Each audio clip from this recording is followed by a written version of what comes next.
விஜயோடைய தீவிர ரசிகை அந்த சிறுமி, பெண் சிறுமி. விஜய் அண்ணா, நான் இது போல எனக்கு நேர்ந்துச்சு, எனக்கு மருத்துவ உதவிக்கு திரையுலகத்துல சேர்த்து வச்ச பணத்தை பாதுகாப்பதற்காக இன்னைக்கு அரசியல் கட்சி ஆரம்பிச்சிருக்கிறாரு.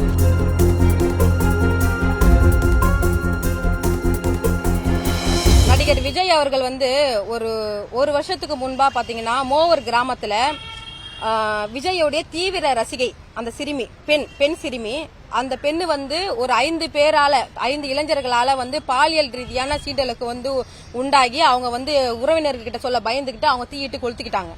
அவங்க என்ன பண்றாங்கன்னா வீடியோ வாயிலா நடிகர் விஜய் அவர்களுக்கு விஜய் அண்ணா, நான் இது போல எனக்கு நேர்ந்துச்சு, எனக்கு மருத்துவ உதவிக்கு என்கிட்ட பணம் இல்ல, நான் ரொம்ப ஏழ்மையான குடும்பத்தை சேர்ந்தவன், நான் மாடு மேய்க்கிறப்ப எனக்கு இந்த மாதிரி சம்பவம் எனக்கு இந்த மாதிரி கைவர்களால நடந்துச்சு, அதனால அண்ணா நீங்க எனக்கு உதவி செய்யுங்க, என்னோட உயிரை காப்பாத்துங்கன்னு வீடியோ வாயிலா அந்த சிறுமி விஜய் அவர்களுக்கு ஒரு கோரிக்கை முன் வச்சாங்க. அந்த காணொலி எல்லா சேட்டலைட் தொலைக்காட்சியிலும் எல்லா யூடியூப் சேனல்லையும் ஒளிபரப்பு பண்ணாங்க. அப்ப விஜய் அவர்கள் நேரடியா அந்த பாப்பாக்கு உதவி செய்யல. அந்த லோக்கல்ல இருக்கக்கூடிய தம்பிகள், அந்த விஜய் கட்சியில இருக்கக்கூடிய மன்றத்தில் இருக்கக்கூடிய அந்த லோக்கல்ல இருக்கிற தம்பிங்க, அவங்க ஆட்டோ ஓட்டுறவங்க, கூலி வேலைக்கு போறவங்க, காய்கறி வியாபாரம் பண்ற தம்பிங்க, ஆளுக்கு கையில இருக்கிற 1000, 2000, 3000 பணத்தை போட்டு அந்த குழந்தைக்கு ஒரு 50,000 தொகையை கொடுத்தாங்க. அந்த தொகையை வச்சு அந்த குழந்தை மருத்துவ ரீதியான இதுக்கு மட்டும் தான் ஏற்பட்டா. அதுக்கு பிறகு மருத்துவ செலவுக்கு அந்த பாப்பாக்கு பணம் இல்லாதனால ஒரு 5 மாதம் 6 மாதத்துக்கு முன்னாடி அந்த பாப்பா இறந்து போச்சு.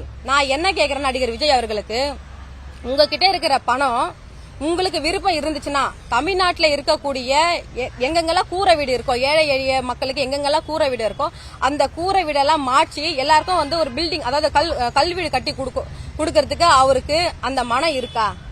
தன்னுடைய சொந்த தீவிர ரசிகை ஒரு குழந்தை தீக்காயத்தோடு ஒரு கோரிக்கை வைக்கிறா. அந்த கோரிக்கை நிறைவேற்றாத நடிகர் விஜய் சினிமா திரையில தன்னுடைய எத்தனை வயசு தெரியல, அவருக்கு 47 வயசுக்கு மேல இருக்கும். அந்த 47 வருட இளமை காலத்தை எல்லாம் சினிமா துறையில சல்லவமாக வாழ்ந்து முடிச்சிட்டு அவர் சேர்த்து வச்ச திரையுலகத்துல சேர்த்து வச்ச பணத்தை பாதுகாப்பதற்காக இன்னைக்கு அரசியல் கட்சி ஆரம்பிச்சிருக்கிறாரு.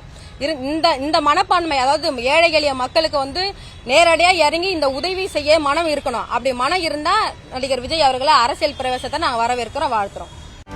செய்திகளை உடனுக்குடனும் துல்லியமாகவும் தெரிந்து கொள்ள சப்ஸ்கிரைப் பண்ணுங்க.